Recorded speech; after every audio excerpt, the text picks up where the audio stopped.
नमस्कार। मार्केट में ना आजकल एक जबरदस्त खींचतान चल रही है। दो बड़े खिलाड़ी हैं, एफआईआईज और डीआईआईज, और ये दोनों आमने सामने हैं। तो आज हम हाल के डेटा को डिकोड करने की कोशिश करेंगे और देखेंगे कि इससे एक ट्रेडर के लिए क्या इशारे मिल रहे हैं। चलिए सीधा मुद्दे पर आते हैं। और यही आज के इस विश्लेषण का सबसे बड़ा सवाल है। सोचिए, 13 फरवरी को फॉरेन इंस्टीट्यूशनल इन्वेस्टर्स यानी एफआईआईज ने कैश मार्केट से लगभग 7,500 करोड़ रुपए निकाल लिए। इतनी बड़ी सेलिंग के बाद तो मार्केट को गिर जाना चाहिए था, राइट? पर ऐसा हुआ नहीं। मार्केट तो मजबूत खड़ा रहा। तो भाई सवाल यह है कि आखिर हुआ क्या? तो देखिए, कहानी कुछ ऐसी है। एक तरफ थे एफआईआईज जिन्होंने 7,431 करोड़ रुपए की भारी भरकम बिकवाली की, और दूसरी तरफ डटकर खड़े थे हमारे डोमेस्टिक इंस्टीट्यूशनल इन्वेस्टर्स यानी डीआईआईज, जिन्होंने लगभग 5,799 करोड़ रुपए की जबरदस्त खरीदारी करके बाजार को थाम लिया। ये classic FII versus DII match था। अब इस पूरी खींचतान को अगर ठीक से समझना है तो हमें इन दोनों बड़े खिलाड़ियों की सोच को, उनकी साइकोलॉजी को समझना पड़ेगा। आखिर ये दोनों मार्केट को देखते कैसे हैं? चलिए इसे थोड़ा और गहराई से जानते हैं। अच्छा, इसको समझने का एक बहुत ही सिंपल पर बड़ा मजेदार तरीका है। सोचिए कि मार्केट एक शहर है और इसमें दो तरह के लोग हैं। एक है टूरिस्ट और दूसरे हैं लोकल्स। ये एनालॉजी ना एफआईआईज और डीआईआईज के बीच का फर्क एकदम क्रिस्टल क्लियर कर देगी। तो चलिए देखते हैं कि कौन टूरिस्ट है और कौन लोकल।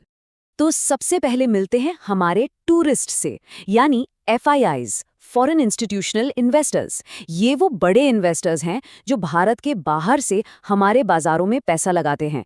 इनकी स्ट्रैटेजी अक्सर शॉर्ट टर्म की होती है। तो हमारी कहानी में एफआईआईज टूरिस्ट हैं। अब टूरिस्ट क्या करता है? वो अच्छी जगह घूमने आता है, मजे करता है। वैसे ही एफआईआईज अच्छी रैली देखकर मार्केट में आते हैं, जल्दी से अपना प्रॉफिट बनाते हैं, और जैसे ही मौसम थोड़ा खराब होता है, मतलब जरा सी भी गड़बड़ लगती है, वो पहली फ्लाइट पकड़कर निकल जाते हैं। उनकी सोच मौका परस्त होती है। और ये नंबर देखिए, -7,431 करोड़। ये इसी टूरिस्ट वाले बिहेवियर का पक्का सबूत है। 13 फरवरी को कैश मार्केट में एफआईआईज ने इतनी बड़ी नेट सेलिंग की। ये साफ दिखाता है कि जैसे ही मार्केट टॉप पर दिखा, उन्होंने प्रॉफिट बुक करने में जरा भी देर नहीं की। अब टूरिस्ट की कहानी तो हो गई। अब बात करते हैं शहर के लोकल्स की, यानी हमारे डीआईआईज, डोमेस्टिक इंस्टीट्यूशनल इन्वेस्टर्स। इनमें हमारे म्यूचुअल फंड्स, बीमा कंपनियां, ये सब शामिल हैं, और मार्केट में इनका रोल बिल्कुल अलग है। हमारी एनालॉजी में डीआईआईज हैं लोकल्स। अब लोकल्स को अपने शहर से प्यार होता है। उन्हें पता है कि शहर की नींव मजबूत है। तो जब टूरिस्ट घबराकर शहर से भागते हैं तो लोकल्स घबराते नहीं, बल्कि वो इसे एक मौका समझते हैं सस्ते में अच्छी प्रॉपर्टी खरीदने का। और ये डेटा देखिए, ये तो कमाल है। ये डीआईआईज के भरोसे को साफ साफ दिखाता है। 13 फरवरी को डीआईआईज ने 5,799 करोड़ की नेट खरीदारी की।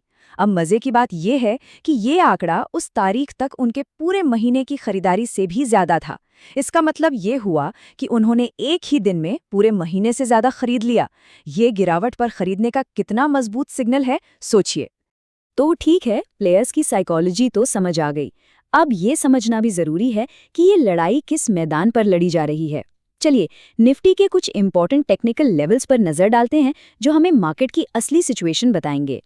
तो देखिए, अभी के लिए निफ्टी 50 का जो मजबूत किला है, उसकी दीवार 22,400 के लेवल पर है। ये एक बहुत बड़ा सपोर्ट है। जब तक बाजार इसके ऊपर है, चिंता की बात कम है।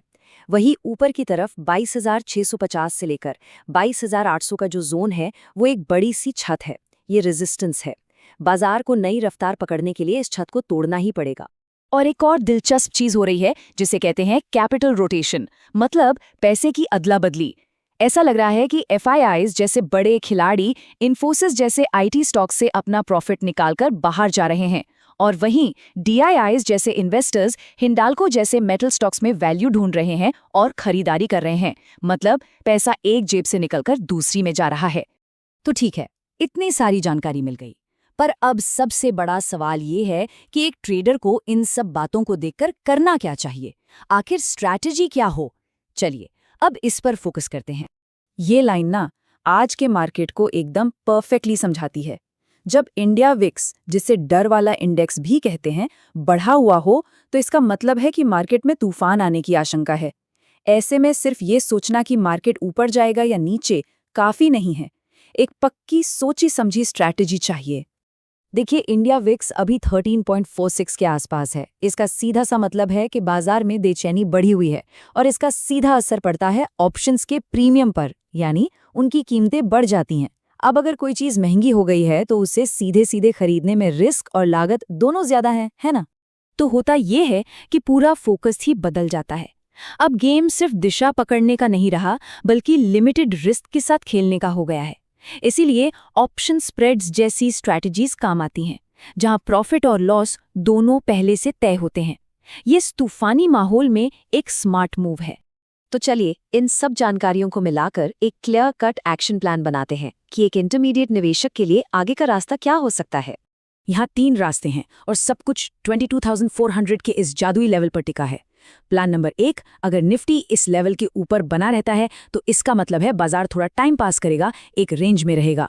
प्लान नंबर 2, अगर निफ्टी 22,400 के नीचे फिसल जाता है तो सावधान, ये कमजोरी का सिग्नल होगा और गिरावट बढ़ सकती है। और प्लान नंबर 3, अगर बाजार मजबूती के साथ 22,800 की छत को तोड़ देता है तो समझो गेम बदल गया है, तेजी लौट सकती है।